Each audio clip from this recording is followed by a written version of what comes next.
This is your end of day market recap for Wednesday, February 4th. Welcome to the wild markets of what we have on our hands today. I say that because just a huge amount of rotation. One of the biggest days I would say that I have seen in a while in terms of what we've seen in terms of rotation today. So let me go through some of these numbers with you, and I think once I kind of go through some of them, you might feel the same way. I also want to just bring up, there was a tweet that I saw earlier. I believe it was from Zero Hedge too. I apologize for not having this up, but it kind of put some numbers behind some of which the rotation. So in any event, let me run down the numbers and then I'll talk about that. But SPY was down 0.5% today. The Qs really got hit hard today, down 1.7% for the day. The Dow was up 0.5% for the day and almost breaking out. Small and micro caps got hit, but look at the micro caps, really got hit hard today. They were down 2.5%. Bitcoin, same old story there, down another 4% for the day. Gold was flat. A little bit of a rejection there as a lot of the metals also sold off today. The VIX was up 3.5%, but did not close anywhere near where we topped out. Yesterday we topped out at like a little bit above 20 and then sold off.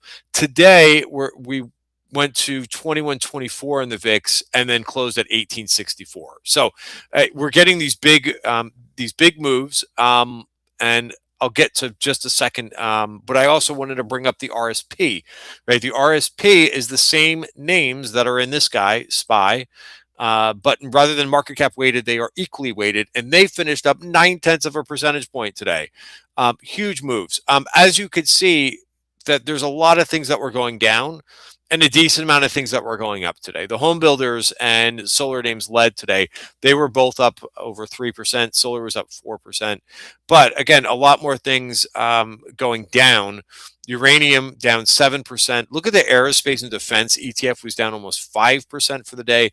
The semis finally buckled. They were down 4%. I think I showed that chart yesterday saying that we got a similar looking candle. So let me get to some of these charts rather than just go through the numbers for you, because I want to get through this rather quickly. So here's the difference between SPY. And once again, like SPY is trying to hold in here. Another check back to the 50-day moving average, all too familiar. Every time that we've been to the, again, I don't want to jinx this. I talked a little bit about buying the bottom of the range yesterday, but there's another check back to the 50-day moving average. And most of these checkbacks have been kind of springboards off that 50-day moving average. Now, look at this, a couple of things to look at here is the RSP, which is the equally weighted S&P. That's a new closing high for the same stocks that are the exact same stocks, but it's just how funny that if you mix them up, not necessarily mix them up, but just have a different weighting scheme, that it shows you that there's a lot of strength going on in the market, but not in probably your most popular high growth names. So that's RSP. I also like what the diamonds are doing here. I actually went long this today after unwinding some single stock risk. I unwound some single stock risk in the first hour of the day because I've just kind of had enough of some of these moves that are happening in the first hour, or where things go down and they just keep going down. It's too much single stock volatility. I mentioned that there was a tweet that I saw by Zero Hedge, right? They said that the Goldman, I think this is it, the Goldman long hedge fund VIP less VIP short pair, I don't even know what that is, but it's, I guess, one of their custom indices, is showing, and it's probably what the most longs that hedge funds have on versus the biggest shorts. And it experienced a 3 sigma move today, having its worst session since March of 2025, worse than the Liberation Day type move. So gives you a sense of how extreme things were. I also, I put this together in my midday note. Do I have this up?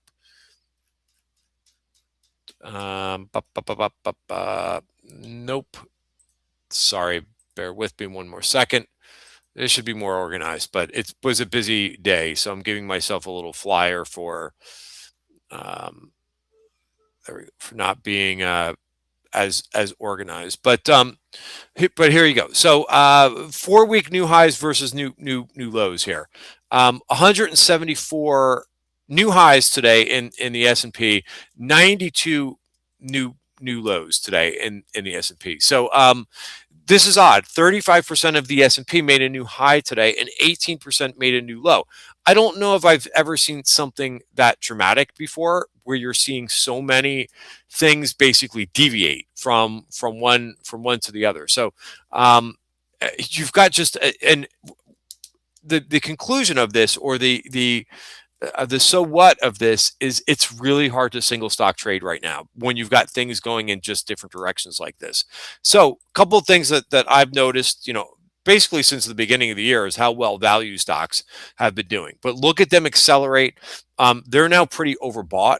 But again, you would look at this and you would say, oh my God, this market must be doing great. Well, that's not the case, because there's things that are doing the opposite thing to the downside. Also, it's just kind of, if you go along and you kind of look at some of these things, you'll basically give yourself a view of what's going on here. That's the wrong.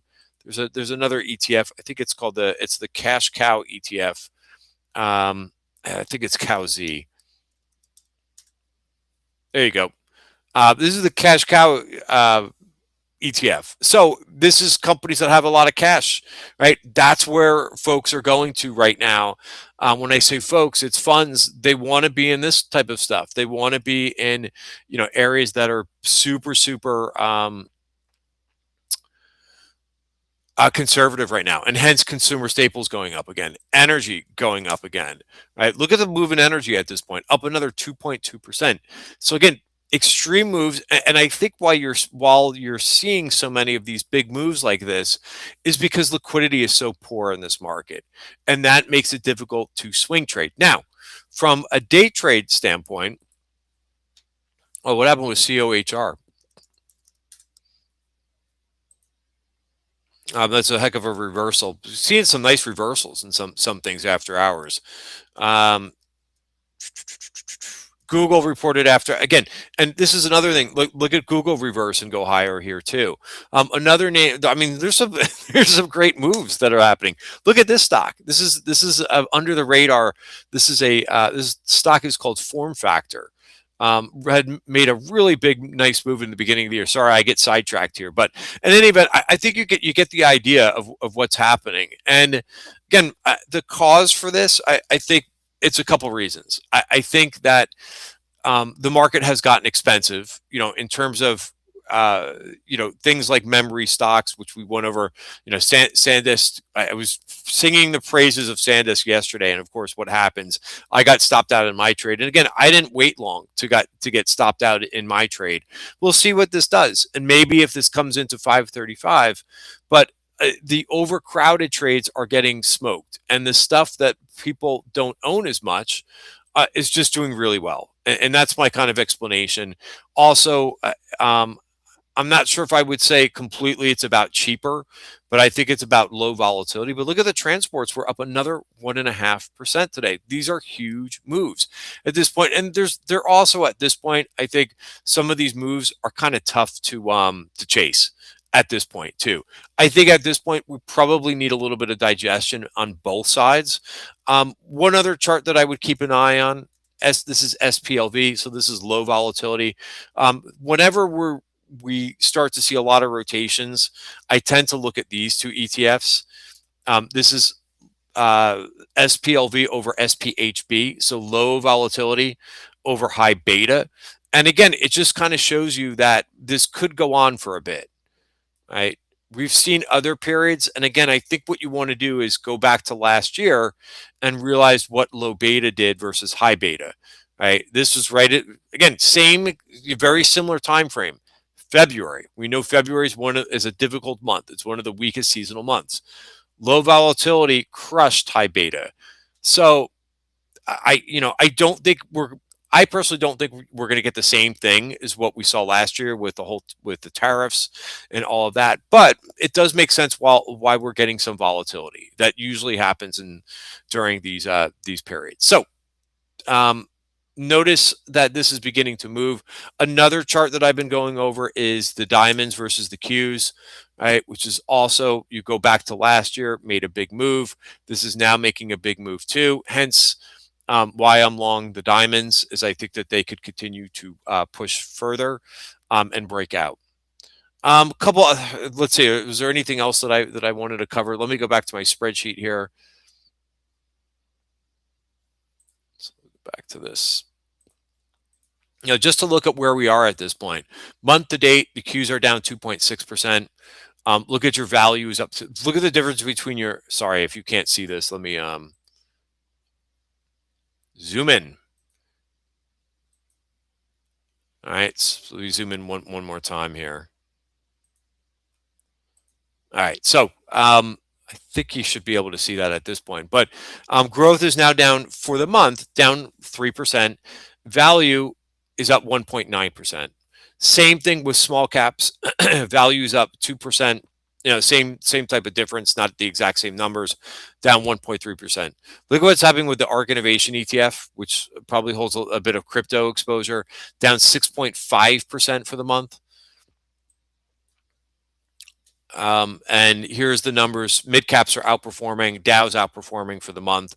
Again, just interesting to kind of take a look at where we are. The Qs are now down for the year.